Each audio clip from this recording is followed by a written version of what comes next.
इनायत करेगा। और तू डरना न तूफान की खूरे सदा से, जब होगा तेरा जिक्र तो तूफान डरेगा। 2000 तालियों के दरमियान कारपोरेटर अलहाज डॉक्टर खालिद परवेज साहब माइक पर आ रहे। तालियों की गड़गड़ाहट कम नहीं होनी चाहिए।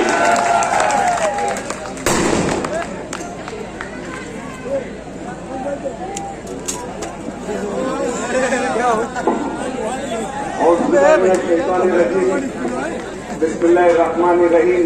रब्बि इश्रह ली सदरी वयस्सिर ली अमरी वहलुल उक़दतम मिन लिसानी यफ़क़हू क़ौली। नहमदुहु व नुसल्ली अला रसूलिहिल करीम। अम्मा बाद। आज के इस इंतखाबी जलसे के सदर अलहाज इम्तियाज साहब शहनशीन पर तशरीफ फरमा शहर अजीज के हरदिल अजीज एमएलए अलहाज मुफ्ती मोहम्मद इस्माइल कासमी साहब, तमाम ही मजलिस इत्तेहादुल मुस्लिमीन के जिम्मेदारान, ओहदेदारान और मुहिब्बान मुफ्ती मोहम्मद इस्माइल कासमी, सामने बैठे हुए इंसानी सरों के समुंदर की शक्ल में शहर के दीगर इलाकों के साथ साथ इस इलाके, इस बस्तियों के नौजवान बुजुर्ग, घरों में बैठी हुई मेरी पर्दा नशीन माए बहनें, आज ये जलसा जिस इलाके में लिया जा रहा है, ये इलाका उन लोगों पर मुनहसिर है जो ज्यादातर मुल्क की रियासत उत्तर प्रदेश से रोजगार की तलाश में हिजरत कर यहां पर आए हुए। मेरी इब्तिदाई तालीम इसी इलाके के मदरसे जामिअतुल हुदा में हुई है। हम मदरसे में जब पढ़ते थे तो देखते थे कि हमारे घर के सामने गोल्डन नगर की साबिक म्युनिसिपल काउंसलर नजमा वासिल की बिस्सी चलती थी। उस बिस्सी में शहर, इस इलाके में कारखानों में काम करने वाले मजदूर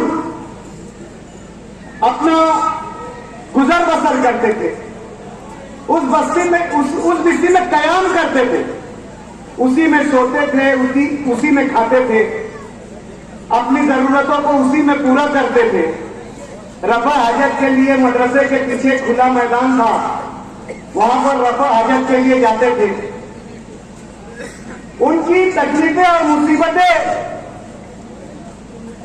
देखकर रहम आता था कि रिस्क और रोजगार के लिए, अपनी औलादों की परवरिश के लिए, उनके बेहतर मुस्तकबिल के लिए, उनकी पेट की आग को बुझाने के लिए इंसान को किस कदर मेहनत करना पड़ती है, किस कदर तकलीफ उठाना पड़ती है।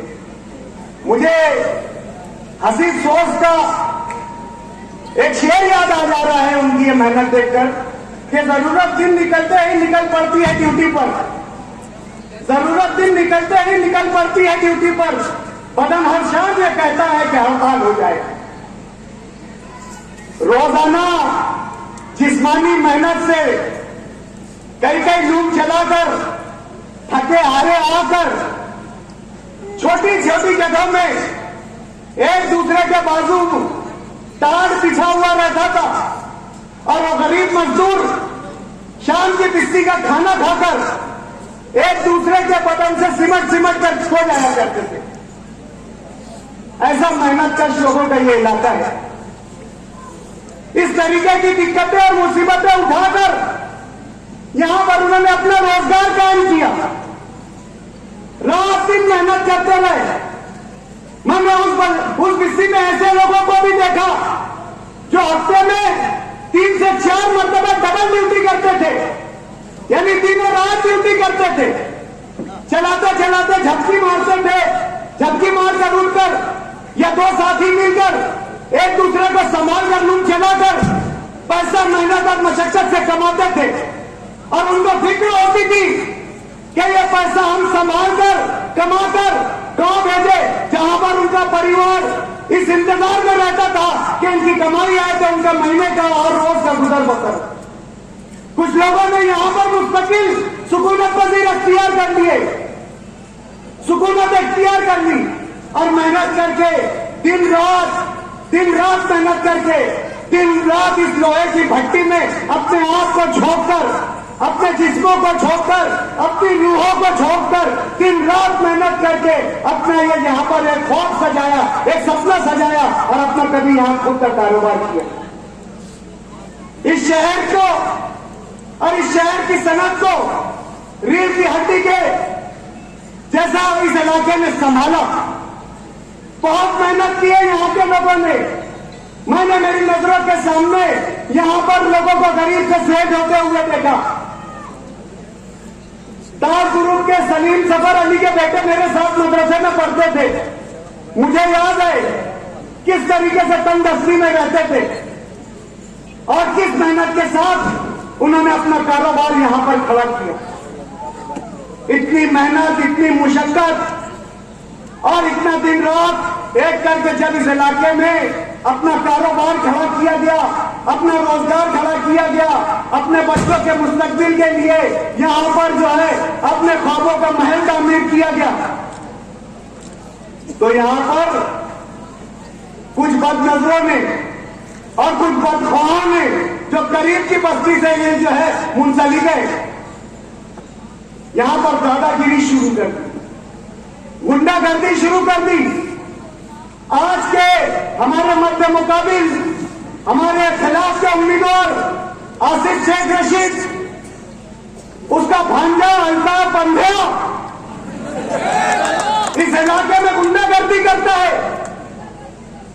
यहां पर जो मेहनतकश लोग हैं, जो रात दिन मेहनत करते हैं, होटलों पर यहां पर फायरिंग करवाई जाती है। जो लोग उनके सियासी मुखालिफ होते हैं, चंद गुंडों को नशा करवाकर होटलें तोड़वाई जाती है। ऐसा जुल्म किया जाता है कि पेट से खेला जाता है, रोजी से खेली जाती है। और आज उन्होंने यहां पर एक डर का माहौल पैदा कर दिया है, एक खौफ का माहौल पैदा कर दिया है।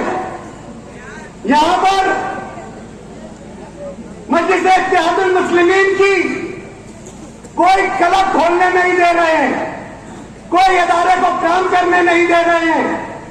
कोई अगर ये चाह रहा है कि मस्जिद के उम्मीदवार की हिमायत में यहां काम किया जाए तो उसको जाकर जान से मारने की धमकियां दी जा रही है। मिसाल के तौर पर अब्दुल मालिक पर हुई फायरिंग का तस्करा किया जा रहा है। याद रखो, अब्दुल मालिक जिंदा है, टाइगर अभी जिंदा है।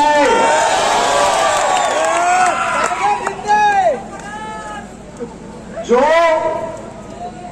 छोकरी छाप खेल आपने हिजाब मल्लू खेल अब्दुल मालिक के साथ खेल दिया, वो खेल दिया, वो अनजाने में हो गया। अगर जवाब सही वक्त पर चला जाता तो शायद आज 40वां भी हो गया होता। दोस्तों, आपको घबराने की जरूरत नहीं है, डरने की जरूरत नहीं है।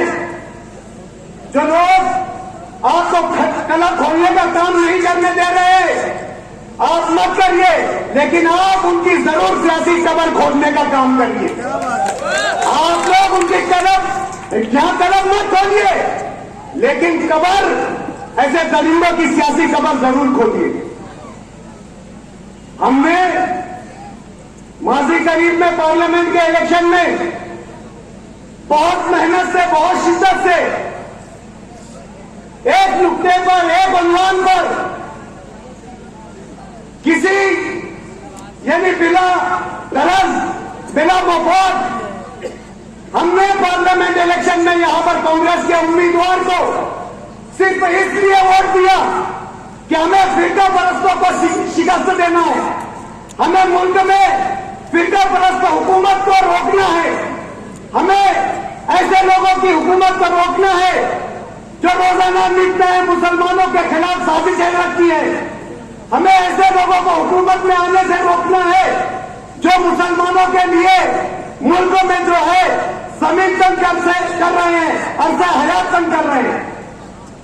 इसी मकसद से, इसी नियत से हमने पार्लियामेंट इलेक्शन लड़ा। कोई मुआवजा, कोई कीमत, कोई पैसा नहीं लिया और शहर में 2 लाख वोट देकर के साबित किया कि यह शहर फिरका परस्तों के खिलाफ है। लेकिन आज कुछ लोग फिरका परस्तों के दोस्त बनकर आप लोगों के सामने छुप कर आ रहे हैं। अंदर से फिरका परस्तों पे साठ गार्ड किए हुए सौदा करके आए हैं। अभी सूफी साहब ने बताया कि वालिद की ताजियत पर बुलाया गया 9 महीने बाद। 9 महीने के बाद तो एक दूसरा इंसान दुनिया में आ जाता। 9 महीने पहले गए इंसान की ताजियत के बाद 9 महीने बाद आया गया। वहां से साजिश रची गई कि किस तरीके से अजीतदादा पवार के साथ मिलकर आने वाली फिरका परस्त हुकूमत के साथ यहां से चुनकर जाने के बाद रहना है। एमएलए को फंड नहीं मिलता, लेकिन आसिफ शेख रशीद को 20 करोड़ का फंड दिया जाता है। महाराष्ट्र के किसी शहर में सोलार मस्जिदों को नहीं दिया जाता। आनंद फानंद मस्जिदों को सोलार दिया जाता है। ये एक साजिश का हिस्सा है। ये एक साजिश का हिस्सा है। जो लोग विशालगढ़ की मस्जिद के हादसे पर खामोश रहते हैं, उनके मुजरिमों को, उनके खातियों को गिरफ्तार नहीं करते हैं, जो लोग दिलीप महाराज को गिरफ्तार नहीं करते हैं, जो नीतीश राणे को गिरफ्तार नहीं करते हैं, जो अहमद रसूल सल्लल्लाहु अलैहि वसल्लम की आहमद करने वालों को गिरफ्तार नहीं करते हैं, उन्हें इतनी मुसलमानों से कैसे मोहब्बत कि मस्जिदों में सोलार लगा रहे हैं। ये आप लोगों को ठगने के लिए, आप लोगों को धोखा देने के लिए ये जो है भेड़िया जो है ये शहर की खाल में आया है। मुझे यहां पर एक कहानी याद आ रही है कि एक मक्कार लोमड़ी जंगल में फितना फैलाती थी। तमाम जानवरों के इत्तेहाद और इत्तेफाक को जो है हमेशा उनमें मुनाफरत फैलाने का काम करती थी, दुश्मनी फैलाने का काम करती थी। जंगल के शेर राजा को जब इस बात का इल्म हुआ तो उसने उसकी खबर लेने के लिए बुलाया। चालाक लोमड़ी को इस बात का इल्म हो गया, उसने जंगल छोड़ के फौरन राय फरार इख्तियार कर ली और भागते भागते एक रंगरेज के घर में दाखिल हो गई। वहां पर कई रंगों के डब्बे रखे हुए थे। वो एक रंग के डब्बे में बोले, ड्राम में बोले, जाकर वो लोमड़ी छुप गई और वहां से निकली तो उसका रंग, उसका कलर तब्दील हो चुका था। और जब वो वापस जंगल में डरते डरते आई तो जंगल के तमाम जानवरों ने देखा ये खुशनुमा रंग का ये एक नया जानवर कौन आ गया है। इसकी खूबसूरती तो अलग है, इसकी तो चमक दमक अलग है। हो सकता है इसकी ताकत भी अलग हो, इसकी सलाहियत भी अलग हो। शेर के बजाय ये मखलूक हो सकती है जो हमारे गमों का, दर्द का मदावा करे। तमाम जंगल के जानवरों ने मिलकर शेर को इख्तिदार से हटाकर उस लोमड़ी को इख्तिदार दे दिया। फितरत तो फितरत रहती है, खसलत तो खसलत रहती है। उस लोमड़ी ने अपनी मक्कारी और अय्यारी से अपना काम शुरू कर दिया। लोगों में फितने फैलाना शुरू कर दिया, लोगों में दूरियां निफाक फैलाना शुरू कर दिया और उसे अच्छाई का रंग देने लगी और उसे भलाई का रंग देने लगी। उसकी खुशनुमाई से हर जानवर जो है मरूब था कि इतना खूबसूरत जानवर है, ज़हानत और फतानत वाला जानवर है, ये जो कर रहा है हमारे हक में बेहतर हो सकता है। एक रोज वो जंगल के तमाम जानवरों का फैसला कर रही थी वो चालाक लोमड़ी, और अचानक से बारिश शुरू हो गई। फैसला करते करते जब बारिश शुरू हुई और वो फैसला सुना ही रही थी अपना कि बारिश ने अपना असर दिखाना शुरू किया, उसका जो खुशनुमा रंग था वो जाहिर होने लगा और उसकी जो असल हकीकत थी वो सामने वाज़ेह होने लगी। सब लोगों ने देखा, अरे ये तो वही चालाक मक्कार अय्यार लोमड़ी है जो हमने फितना फैलाती थी, हमने दूरियां फैलाती थी।